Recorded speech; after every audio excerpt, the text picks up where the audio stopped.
Next steps after the panels that we've been enjoying during the CentreCourt Festival, bringing in those alumni voices, sometimes from individuals whose careers, perhaps it's not just what they've achieved in the 2, 3, 4 years out of business school and how the Financial Times, Bloomberg and others record their success in their rankings every year. But of course, investing in your MBA is a long-term investment. And I'm delighted to welcome Thomas Fousse. Thomas is a managing director and partner at the Carlyle Group in Europe, who oversees investor relations and fundraising. The Carlyle Group, of course, is a global investment firm with over $250 billion of assets. Thomas, thank you very much for joining today's CentreCourt event. Thank you for having me. Now, of course, you graduated from the Fuqua School of Business and completed your MBA in 1994, and since then have seen any number of economic cycles, the ups and downs of the dot-com boom and bust, of course, Lehman Brothers and the financial crisis of 11, 12 years ago. And here we all are today in the midst of the COVID crisis. Perhaps in taking that longer term view, what's your perspective on how the MBA from Fuqua has enabled you to so successfully navigate the last 25 years of your career?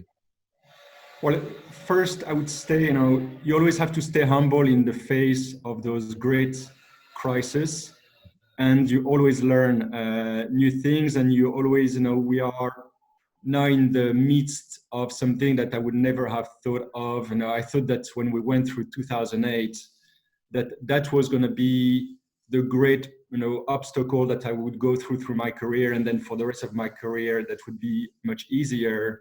And here we are 10 years later facing a crisis that's even worse. So I think the number one thing is that it teaches you that you should stay humble in the face of great events. But if there are 2, 3 things which I learned from my MBA, it's not so much the actual knowledge that I gathered there, but it's more qualities which maybe were fostered more and then that you have to nurture throughout your career. And those 2, 3 qualities are the following. One is they teach you effectively, the search for excellence. And I think you have to strive for excellence and to have the ambition to achieve and to really reach out to push yourself on a constant basis. Number 2 is a culture of openness.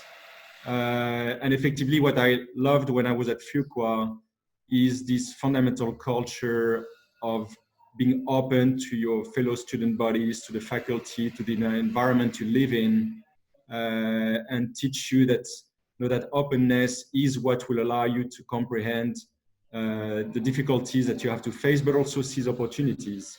And yeah, these are two of the things that I really enjoyed. And finally, fundamental learning. Obviously, when you are doing your MBA, you are there to learn. For me, I was really hungry for learning when I was, during my MBA, because when you arrive from poor old Europe onto a US campus, you have this wealth of resources, and it's just fantastic. So I enjoyed my 2 years there. But then effectively, it taught me that you should strive to keep learning throughout your career. And very often when you stop learning, when you stop enjoying what you do, is when you start to really go back. And if you want to continue to move forward as you go through life, that hunger and that thirst for learning is, in my view, critical. Right. Yes. Any thoughts that it was going to get easier? As you say, we're now facing this crisis.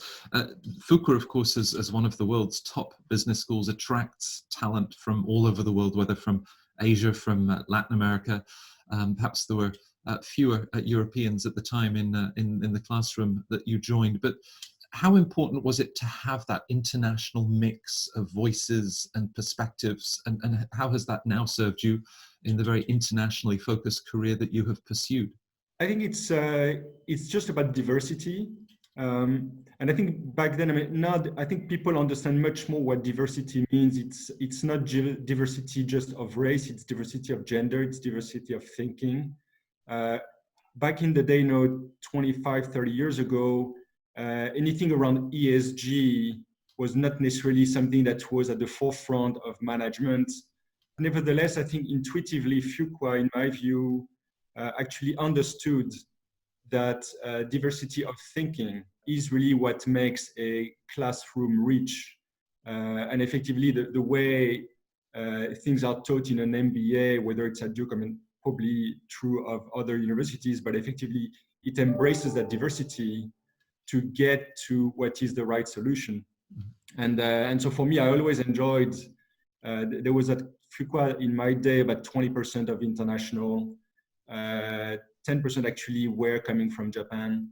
And I remember, exercises and group assignments where I was doing it with a few Japanese students. And I really enjoyed working with them because I could see that they just look at problems in a different way. And they actually also taught me the value of teamwork because they were always very respectful of working as a team.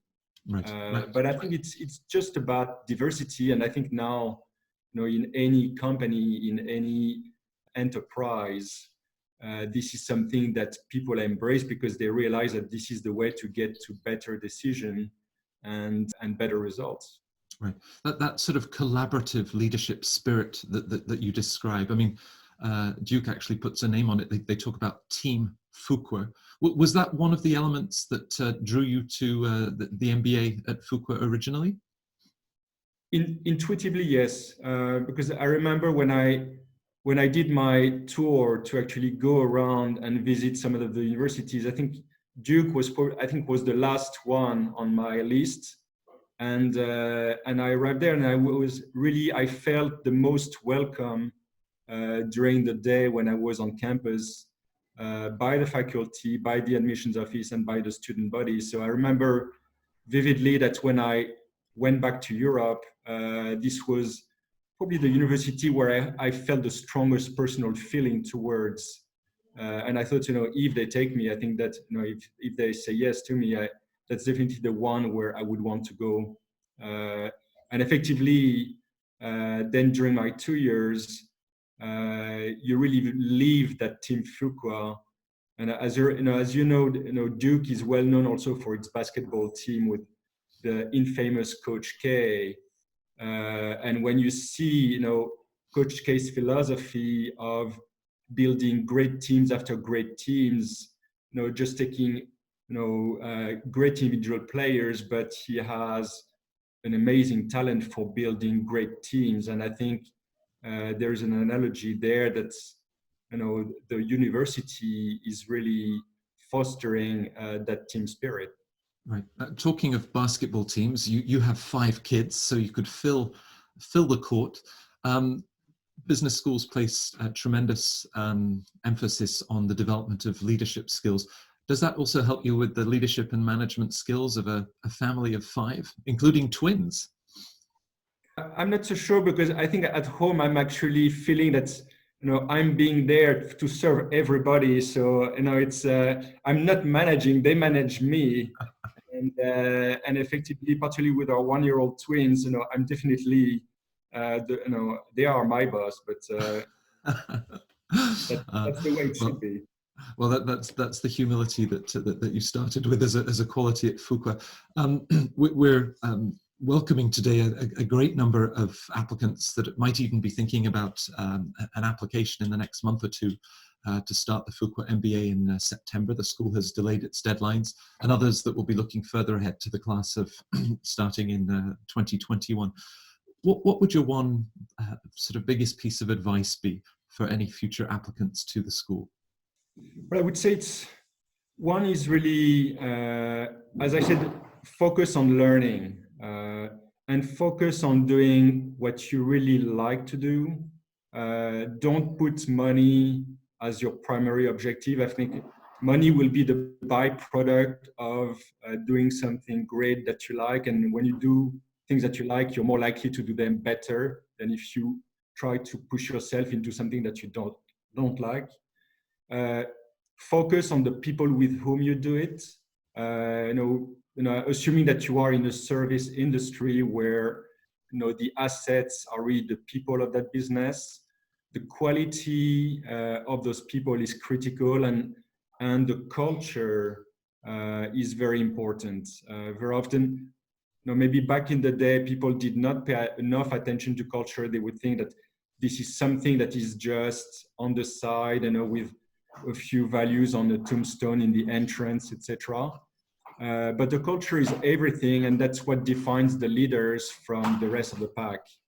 And so I think it's very important to focus on that. Also, make sure that it's effectively then fundamentally in adequation with your own personal moral compass, your ethos, because then you won't feel that you are compromising your own self with your job. And I think then that makes you fundamentally happy, because then you go to work just enjoying what you do, and it's not work anymore.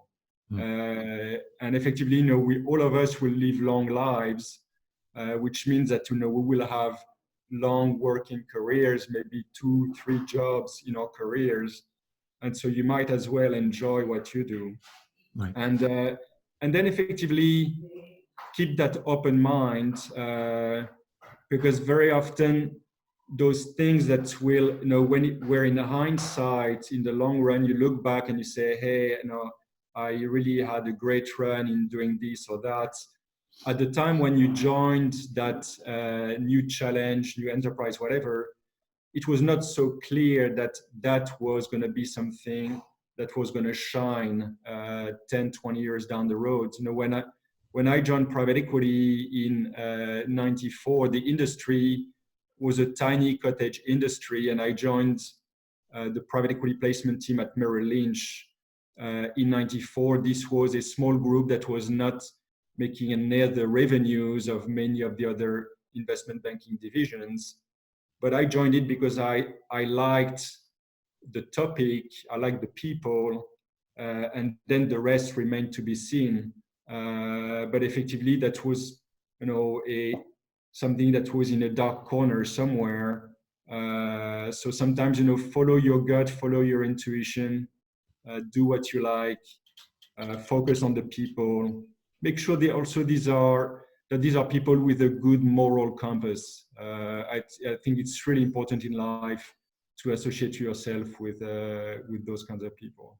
Well, I'm mindful that you have joined us for the CentreCourt Festival between board meetings with the Carlyle group, obviously those one-year-old twins that are managing some of your time. So thank you for reminding us for some of those fundamentals about enjoying your work, the importance of humility, curiosity, always be learning. It was great to have you with us, and look forward to staying in touch. Thanks very much, Thomas.